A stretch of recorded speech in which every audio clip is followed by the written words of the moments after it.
सुनार कहता है कि सारी जिंदगी मैंने सफाई में, नेकी में गुजार दी। एक दिन दुकान के पे एक औरत आई तो वो कहने लगी ये चूड़ियां मुझे खुद से आप पहना दें। वो कहता है मैंने जब उसका हाथ पकड़ा तो मेरे दिल में गलत ख्याल आ गया, मैंने गलत नजरिए से उसका हाथ पकड़ा, और जब मैंने उसका वो हाथ उस नजरिए से पकड़ लिया, थाम लिया, बहरहाल वो चली गई, लेकिन वो मेरे जहन के अंदर नापाकी आ गई। तो मैं घर गया तो मेरी बीवी बाहर खड़ी थी और रो रही थी, तड़प रही थी।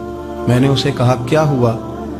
तो वो कहने लगी कि बच्चा सारी जिंदगी फर्मा बरदार रहा, मैंने माँ बन के पाला, पर आज उसने गलत जहन से मेरा हाथ पकड़ लिया है और मैं तड़प गई हूँ, टूट गई हूँ कि ये अगरचे ले पालक था, किसी का था, पर मैंने तो पुत्र समझ के पाला था, ये क्या हुआ?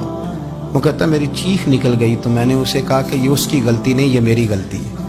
मैंने बाहर आज नजर गंदी की है तो रब ने मुझे सजा दी, ये मुझे सजा मिली है।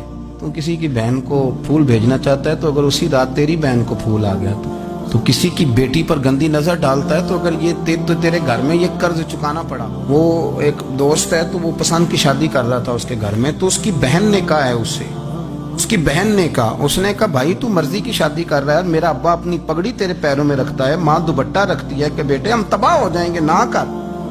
और आज अगर तेरा ये हाल है तो फिर मुझे भी इजाजत दे, मैं भी मर्जी की शादी करूं। तो वो कांप गया बुरी तरह से। वो कहता है ये तू क्या कह रही है? उसने कहा तू तेरे लिए अगर ये जायज है तो मेरे लिए कैसे मना हो गया? तो ये कोई मुहज्जब कौमें नहीं जो ऐसे करती हैं, ये कोई तालीम याफ्ता होने की या गोरा चिट्टा होने की अलामत है। क्या आप किसी को फूल भेजेंगे? शर्म नहीं आती? मुहज्जब कौम और शरीफ लोग कौन होते हैं? मेरे नबी करीम अलैहिस्सलाम ने फरमाया अल हयाउ मिनल ईमान, हया तो ईमान का हिस्सा है। अगर तेरी नजर ज्यादा झुकी हुई है तो ज्यादा हया वाला है। इसलिए ये कोई गंदमंद किसी जगह भी किसी शख्स को करने की इजाजत नहीं, वरना याद रखें इसलिए कि जब आपके घर में बहू बेटियां हैं, बहनें हैं, फिर भी आप ये जौक बनाएं तो फिर पता नहीं क्या सोचती है दुनिया, कहाँ रुकेंगे।